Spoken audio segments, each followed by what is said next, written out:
Bom dia a todos. Bom dia. Que a paz do nosso Mestre Jesus se faça em nosso coração.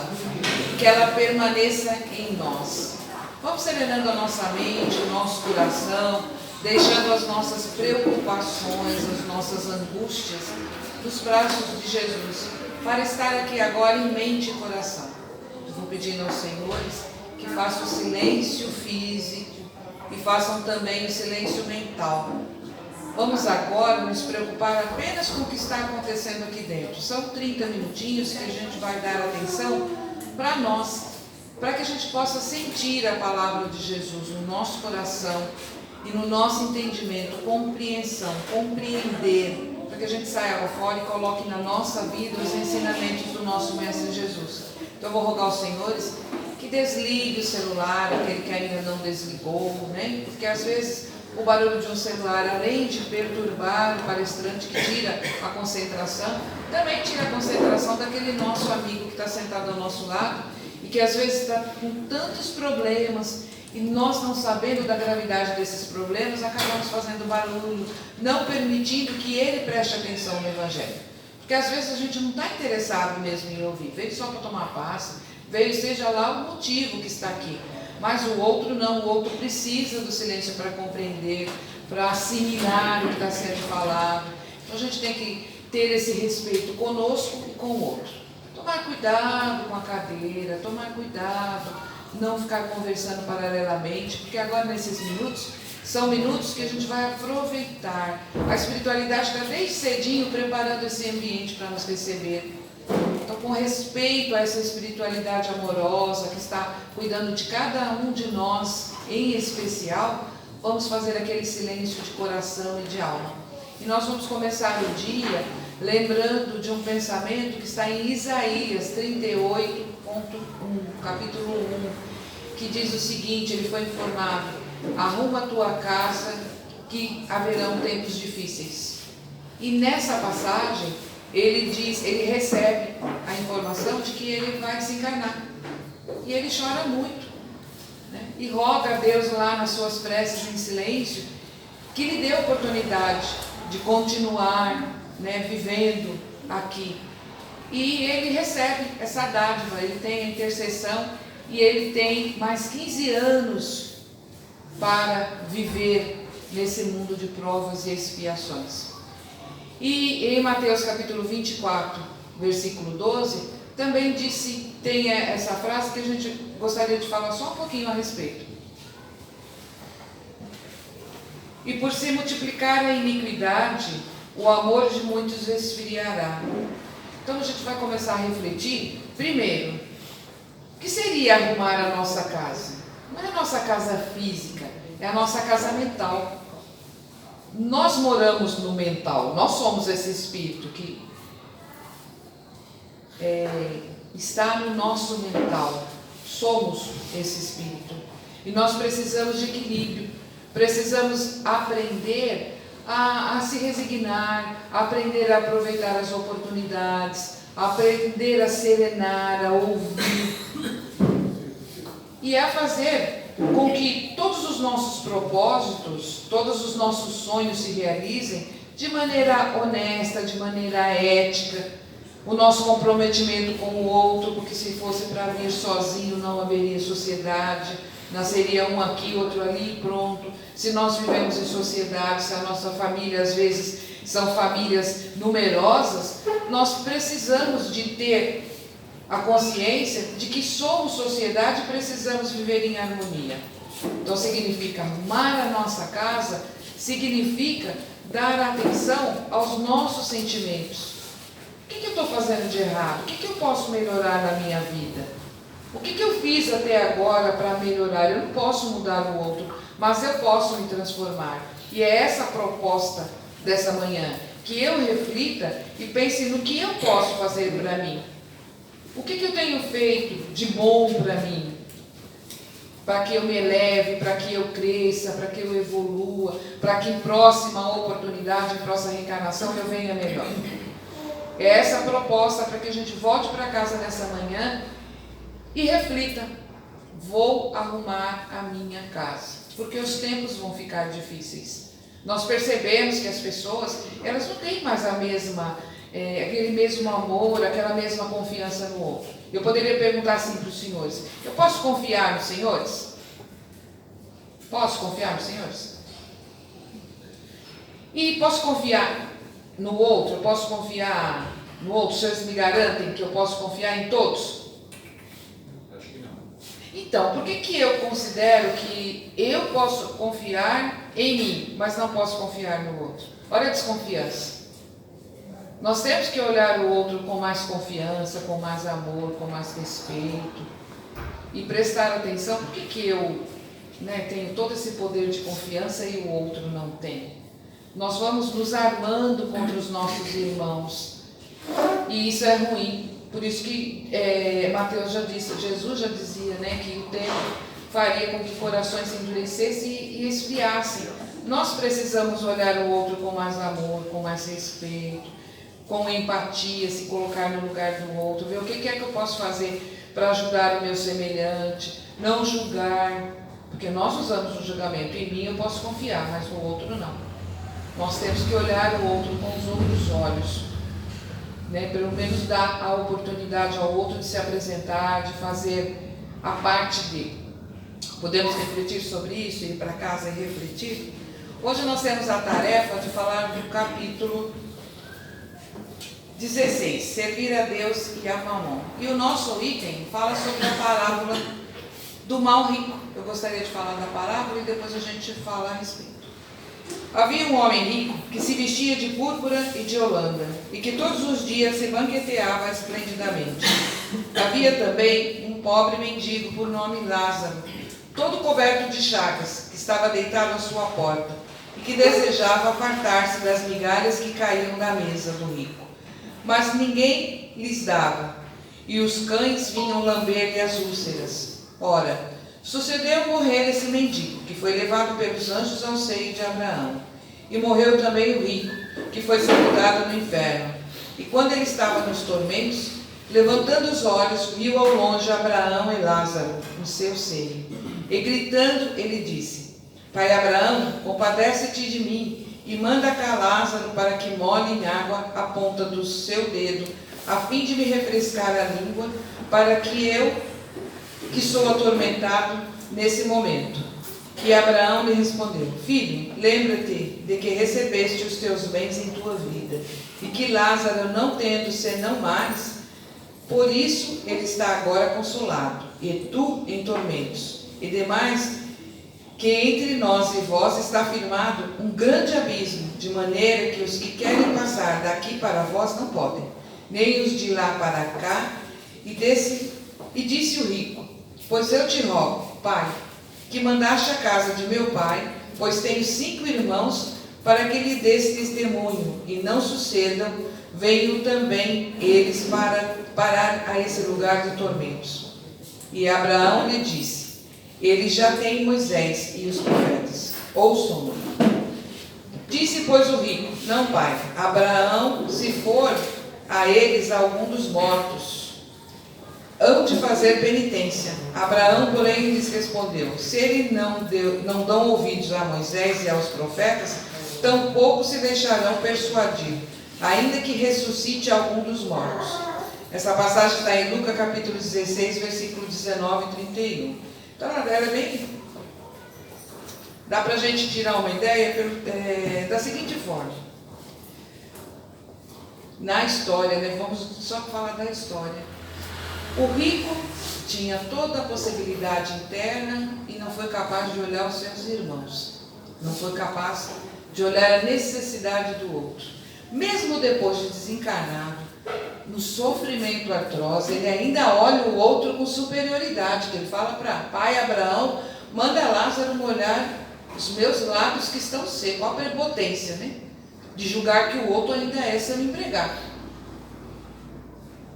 E aí ele pede, já que Abraão diz para ele que há uma grande distância entre onde está Lázaro, que conseguiu, através da sua resignação, através da sua vida de sofrimentos, estar num lugar melhor, que não havia como ele chegar até ele. Mesmo que se ele quisesse, não havia como ele chegar. Havia muito grande a distância entre um e o outro. E ele pede que mande mesmo Lázaro, hein? Ainda continua com a soberania. Mande Lázaro avisar meus irmãos para que eles já se preparem e não venham para esse lugar. E aí Abraão diz para ele assim, mas Moisés tem o Moisés e os profetas, né? E ele diz, não, mas eles não vão ouvir. Se eles virem o espírito de Lázaro, né? Se eles verem ele e ele falar, então eles vão acreditar. Fala, não, peraí, se nem Moisés e os profetas eles acreditam, que dirá se aparecer a figura mesmo, se aparecesse o espírito de Lázaro, não ia adiantar nada. E a gente tem que tirar a lição, primeiro da prepotência. Olha a prepotência de acreditar que somos melhor do que o outro. E isso acontece quando a gente acredita que a gente tem a posição social maior do que o outro, que você manda. E nós somos todos iguais perante Deus. O que nos difere, o que faz essa diferença, é as nossas experiências. E é claro, em todo o Evangelho é claro, que as experiências mais difíceis são aquelas em que a pessoa tem o poder aquisitivo, ela tem dinheiro em mãos, porque o dinheiro corrompe. Nós nos tornamos egoístas, nós vamos sempre pensar no melhor para a gente já faz isso. Quantas vezes quando a gente fala em doação, a gente diz assim, quem já não ouviu isso? Eu vou limpar meu guarda-roupa. Limpar significa tirar a sujeira. Então o que eu não quero mais, que não presta, eu dou ao outro. E a gente tem que mudar essa cultura. Quando se fala em doação, nós temos que ir lá e separar o que usamos e compartilhar com o nosso irmão que passa frio. No armário a mesma coisa na despensa. Quantas vezes as pessoas esperam vencer os alimentos para doar? Quantas vezes bate lá na porta e fala assim, não tenho. Divide o que tem, compartilhe o que tem. Se eu tenho 5 quilos de arroz lá dentro do armário, eu não posso doar um? Eu não posso compartilhar com meu irmão um? Ir lá na minha fruteira e pegar uma fruta? Isso chama-se compartilhar. E geralmente aquele que tem, eu tenho a mesa farta, mas come sozinho. Estraga e ele joga no lixo. É muito triste a gente olhar e ver os nossos irmãos em condição de rua, revirando lixo para pegar alimento, para comer. Nós temos que pensar que nós podemos, com a nossa condição, ajudar muitas pessoas, mas o nosso egoísmo pessoal não nos permite. Porque a gente pensa assim, mas o rico não ajuda o pobre. Mas a gente já se imaginou, nós perante aqueles que estão na rua e não tem nada? Nós também não somos ricos? E também não comemos, e aqueles que estão na rua não estão esperando as nossas migalhas? E o que estamos fazendo para ajudar o nosso próximo? O que nós estamos fazendo para compartilhar do que temos? E eu não estou falando só de dinheiro, estou falando do que temos do nosso coração. Amor, fraternidade, empatia, respeito, que seriam obrigações. A nossa tarefa hoje é refletir sobre o dinheiro. O dinheiro não é ruim, o dinheiro ele é muito bom, nós precisamos dele aqui na Terra. Nós precisamos dele para viver, para se locomover, para se vestir. Mas eu posso usar de simplicidade para viver e compartilhar do que eu tenho. Eu posso, se eu tenho uma posição social, dar um emprego digno para as pessoas. Eu posso respeitar o outro. A maioria das pessoas, quando elas têm um poder aquisitivo melhor, o que elas fazem? Exploram o outro. Elas pagam pouco, muitas vezes muito pouco, por um trabalho que merecia mais. Não dão a dignidade ao outro do respeito do trabalho, porque o trabalho enobrece, trabalhar faz bem. Tanto que nós percebemos isso, que nós partimos para o trabalho voluntário. Porque o trabalho voluntário nos faz ganhar. Quem ganha mais somos nós somos amplamente remunerados em amor, em calor humano, em respeito das pessoas que a gente conhece. Nós conhecemos pessoas, nos tornamos amigos, ampliamos os nossos conhecimentos, recebemos a informação. Quando eu me preocupo em estudar, eu estou ganhando, porque sou eu que aprendo. Eu estudo, falo para os senhores, escuto e coloco na minha vida. Quem que está ganhando mais? Sou eu. Sempre sou eu. Ganho o calor dos senhores, ganho essa energia. trabalho é digno e nós temos que respeitar isso. Existem sim muitas pessoas que têm um poder aquisitivo muito grande e trabalham anonimamente, não ficam se mostrando, porque o importante não é ser visto pelo que se é feito, mas compartilhar com os outros o que nós temos em abundância, seja amor, seja dinheiro, seja respeito. Eu já aprendi a respeitar, então eu tenho que compartilhar esse respeito com todos. Há uma passagem de Jesus que eles naquele momento eles estavam formando um partido, e os partidos políticos da época eram religiosos também, porque a política e a religião estavam interligadas de uma forma muito grande. E eles, para testar Jesus, para os fariseus que eram muito espertos, perguntam para Jesus, né? Se devemos ou não pagar os tributos a César. E aí Jesus, essa passagem ela está em Marcos capítulo 12, versículo 13 a 17. E em Mateus capítulo 22, do versículo 15 a 22. E aí Jesus pergunta para eles, né? Eles perguntam para Jesus assim, nós devemos pagar os tributos a César? E Jesus pergunta para eles, qual é a figura que está na moeda? Na cédula. E aí ele diz, a de César. Então Jesus diz assim, dai a César o que é de César e a Deus o que é de Deus. Nós precisamos compreender que nós temos que ser honestos, dignos, ter caráter. E a honestidade, a ética, princípios. Nós temos que compreender que nós temos que ser honestos e pagar ao outro o que devemos. Nós vivemos em sociedade, então eu preciso de ter água, luz, né? Eu preciso de ter gás. Mas eu preciso pagar pelas minhas obrigações. Eu não posso lesar o outro. Eu não posso ter um gato na água, um gato na luz. Porque eu estou tirando de alguém. Eu estou sendo corrupto, eu estou sendo ladrão, da mesma forma que aquele que tirou 1 centavo, do que aquele que tirou 1 milhão. É ladrão da mesma forma. Nós temos que compreender que a honestidade faz parte do nosso caráter. Nós temos que cumprir com as nossas obrigações de todas as formas. Pediu emprestado? Devolva. O outro precisa também daquele valor que você pediu emprestado. Você comprou algo, pense antes, administre o seu dinheiro. Pense se você realmente precisa daquilo. Porque nós muitas vezes compramos por compulsão, compramos coisas que não vamos utilizar. Quantas coisas que a gente tem dentro da casa da gente, que a gente usou uma vez, ou então nunca usou. E na hora daquele calor, da emoção, a gente acaba e compra. Ou faz, acredita que aquilo é imprescindível, eu não posso viver sem aquilo. E depois compra e deixa lá. Quantas vezes nós compramos roupas que não nos cabe? A gente sequer experimentou a roupa, vai lá e compra porque gostou, chega em casa, veste e não serve. Aí põe lá dentro do guarda-roupa. Nem a humildade de doar para aquele que serve, a gente não doa. Ah não, vai emagrecer. E aí a gente nunca emagrece e a roupa fica lá dentro do guarda-roupa. Então nós temos que pensar, centrífuga. Nossa, comprar uma centrífuga, depois quando você descobre que você tem que lavar uma porção de pecinha, você desiste dela. Espremedor de laranja, que você vê, você fala assim, não, vou sujar aquele lugar, não vou nem espremer laranja, deixa. Porque é tanto trabalho que você deixa, mas naquele momento você acreditou que era o supra-sumo do mercado, que você não viveria sem. E os tempos difíceis estão chegando, tanto para a nossa mente quanto para a nossa vida.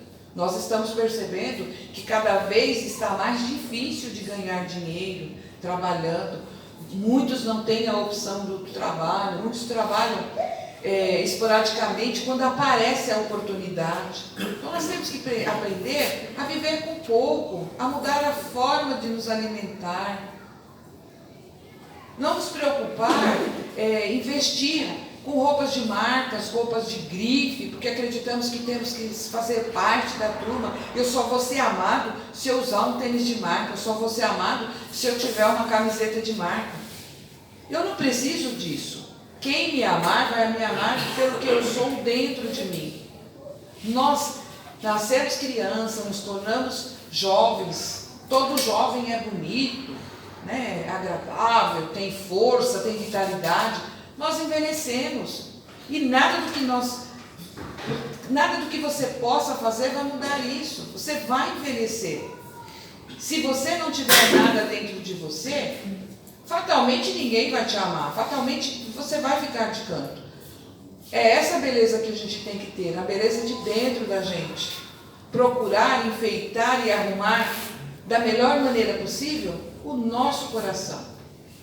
Nos melhorar em espírito, para quando chegar mais tarde, quando a gente já não tiver a beleza do corpo, quando as rugas já fizerem parte do nosso rosto, quando o cabelo já cair, a gente ficar careca, ou não tiver mais os atrativos da mocidade, que as pessoas nos amem da mesma forma.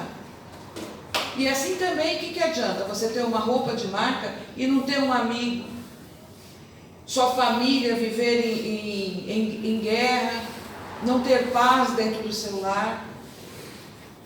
Por isso nós precisamos pensar, qual o proveito que eu estou fazendo do dinheiro? O dinheiro manda em mim ou eu mando no dinheiro? Eu preciso do dinheiro? Aquele dinheiro que chega às minhas mãos é um dinheiro honesto? Eu posso responder por ele? Eu sou digno do dinheiro que recebo? Eu utilizo ele da melhor maneira possível? Eu compartilho com as pessoas que necessitam? A fartura, como eu disse, ela não é ter o armário cheio de mantimentos. É ter com quem compartilhar aquele pão. É sentar e poder comer um pão. Porque nós chegamos a uma determinada época das nossas vidas que muitas vezes nós temos o dinheiro e não podemos comer o pão. Nós podemos ter valor que for na nossa conta corrente e a gente não pode comer determinado alimento que gosta, não pode comer, né, os diabéticos, nós diabéticos, né, não pode comer o doce. Mas por que eu não posso comer o doce? Eu não vou alegrar uma criança com o doce? Por que eu não compartilho aquilo que eu não posso comer com aqueles que podem? Por que eu não dou essa alegria e ajudo as mães a cuidar dos filhos? Nós somos família o tempo inteiro. A nossa família é enquanto estivermos encarnados aqui. E mesmo quando desencarnados, quando partimos, nós somos lembrados e amados. E vamos fazer a parte da grande família universal. Por isso que Jesus dizia assim: quem é minha mãe, quem são meus irmãos? É aquele que falar em nome do meu Pai. Nós temos que pensar que em outra reencarnação, se estamos todos juntos no mesmo grupo, quem sabe se não somos irmãos ou não fomos irmãos ou pai ou mãe de algum daqui da sala, né? Ou nessa vida ou na sociedade que encontramos. Quem sabe, às vezes a pessoa fica chorando a morte daquele ente, daquele filho que desencarnou há 30 anos atrás e vive naquela infelicidade, naquela tristeza e vê tantas crianças abandonadas pelas ruas. Quem garante que não está reencarnado aquele filho que você chora, não está reencarnado numa criança que está ali passando fome? Quem garante que aquele que está passando fome ou que está perdido no vício não foi sua mãe ou seu filho em outra reencarnação? Por isso que nós temos que ter piedade filial com todos, piedade, fraternidade com todos, justamente para que a gente possa olhar o outro com os olhos do amor, da benevolência. Não sabemos quem o outro foi em nossas vidas passadas. Nós temos que começar a pensar agora nesse amor, porque assim nós vamos desenvolvendo em nós o amor. Aí eu posso olhar o olho, porque por enquanto eu só amo os meus, mas haverá um tempo que eu vou amar a todos, indistintivamente. Vou olhar a todos. Se eu ainda não tenho essa capacidade, que eu olhe o outro com respeito, com dignidade. E que eu me vigie, que eu me transforme, porque o único que eu posso transformar sou eu. Então que eu me transforme, que eu olhe para mim e veja o que eu posso me transformar. Eu estou sendo honesto, eu sou ético, eu correspondo às expectativas da minha família, dos meus amigos, eu sou um bom amigo. Para que eu compreenda o uso do dinheiro e faça bom uso dele, independente da forma com que eu for utilizar. Se eu ganho pouco, eu compartilho com a minha família, eu posso viver honestamente, posso me afastar das corrupções, das pequenas corrupções que as pessoas fazem e acreditam, estou lesando o governo, estou lesando repartição pública, porque são todos ladrões. Somos todos ladrões. Que a partir do momento que eu faço um gato na luz ou um gato na água, que eu uso sem pagar, eu estou sendo corrupto igual. Eu também estou doente, eu também preciso de me transformar, eu também preciso melhorar, voltar para o meu equilíbrio, limpar a minha casa mental, refletir sobre as minhas atitudes, se elas são honestas, se elas são verdadeiras com o outro. E eu começo por mim. A primeira caridade é olhar por mim. Se eu não tenho um emprego digno, se eu estou passando por uma necessidade, estou desempregado, vivo pela bondade alheia, eu tenho primeiro que ter a humildade, o respeito de compreensão, a resignação e a perseverança de lutar. Eu preciso lutar para dias melhores, ou eu vou continuar sempre necessitando e precisando do outro. Eu tenho que ser útil. E todo trabalho é digno. Através da ajuda que eu tenho, eu posso fazer amizade, eu posso me oferecer para fazer outro tipo de trabalho. Eu posso, se eu não estou fazendo nada, eu posso criar e me melhorar para que eu possa fazer um outro tipo de trabalho, senão aquele que eu executo a vida toda. Porque tem pessoas que elas às vezes perdem o emprego e elas não conseguem outro porque elas só querem fazer aquilo. Eu só sou pintor. Vamos aprender outra coisa? Vamos nos dar a chance de aprender a fazer outra coisa para que eu possa ganhar o pão nosso de cada dia. Financeiramente, com honestidade, com respeito, sem lesar, sem prejudicar ninguém. A honestidade, a ética, faz com que eu melhore em família e dê meus exemplos para os meus filhos. É com muita alegria que eu vejo as crianças entrarem, agora mais crianças, para a evangelização infantil. Quando eu trago o meu filho para a evangelização infantil e quando eu também me sento para ouvir a palavra, eu me torno melhor e eu torno meu filho melhor, porque meu filho vai ter o meu exemplo. E ele vai aprender porque ele vai chegar em casa e ele vai perguntar. Ele vai querer buscar em mim e eu vou ter para responder para ele, eu vou ter conteúdo para dar para o meu filho. E aquele que educa um filho não vai buscá-lo numa delegacia, porque vai fazê-lo compreender das leis de Deus e das leis dos homens. Eu vou dar meu exemplo de honestidade, porque quando eu faço algo de errado, eu estou ensinando meu filho a agir errado. Enquanto nós não mudarmos essa política dentro da nossa casa, de ensinar com os nossos exemplos, nós não vamos mudar a nossa sociedade. Nós precisamos melhorar a célula da nossa família para que essa célula melhore a outra família e assim nós vamos fazendo um futuro melhor, vamos criando pessoas melhores. Porque se eu sou corrupta, com certeza o meu filho também será, porque ele está vendo o exemplo dentro de casa. Se eu sou honesta, eu vou ver o exemplo dentro de casa. E eu vou só dar um exemplo para vocês, os que são mais velhos, com certeza vão se lembrar. Eu venho de uma família muito simples, e na minha casa era assim, se você chegasse com um lápis, que não fosse seu, minha mãe fazia devolver. Ela olhava dentro do material escolar, ela olhava, a gente tinha pouca coisa, era lá um caderno e um lápis, mas se tivesse, foi fulano que me deu, não, vamos lá devolver. Ela ia junto para fazer devolver, nunca. Então eu tive os melhores exemplos dentro da minha casa e eu acredito que os senhores também. E nós precisamos passar esses exemplos para os nossos filhos, continuar passando os nossos exemplos para criar os nossos filhos e os nossos netos da melhor maneira possível, com ética, com honestidade, com respeito. Porque o que eu tenho dentro do meu coração e o que me sustenta foi a minha criação. E eu acredito que os senhores também. E é essa criação que os senhores vão passar para os vossos filhos. Essa honestidade de caráter, é a resignação que, se eu estou passando por uma necessidade financeira, alguma coisa de errado eu fiz. Se eu não fiz nesse passado dessa vida, com certeza fiz de outra. Então eu vou aproveitar todas as oportunidades que eu tiver para melhorar, para perseverar.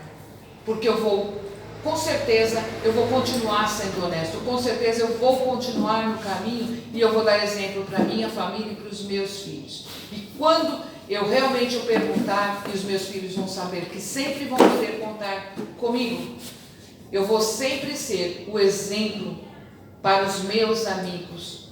Os meus amigos vão poder me pedir, e se eu tiver, eu vou compartilhar com eles. E se eu não tiver, eu vou os fortalecer, eu vou dar um conselho, eu vou dar uma ajuda, eu vou procurar passar por um amigo, indicar, fazer uma indicação para que ele também tenha as oportunidades. Nós temos que começar a refletir e abrir o nosso coração. Trazer de novo para nós a fé, a perseverança, a esperança e a sabedoria para lidar com as situações que acontecem no nosso dia a dia.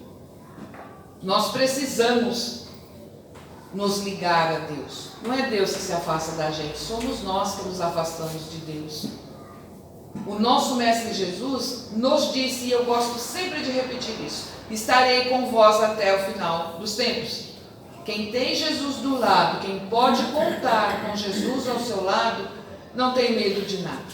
Vai ter sim fé, esperança, perseverança e sabedoria para lidar com as situações difíceis e compreender que essa lição só é necessária para que eu melhore, porque o ser humano só melhora através do sofrimento. Enquanto está em alegria, está tudo certo, ninguém lembra de Deus. Quando a gente fica em sofrimento, quando a gente passa por necessidade, aí sim nós lembramos de orar e pedir. Aí nós vamos muitas vezes, nem em oração, mas em lágrimas, de joelho, rogar a Deus por nós.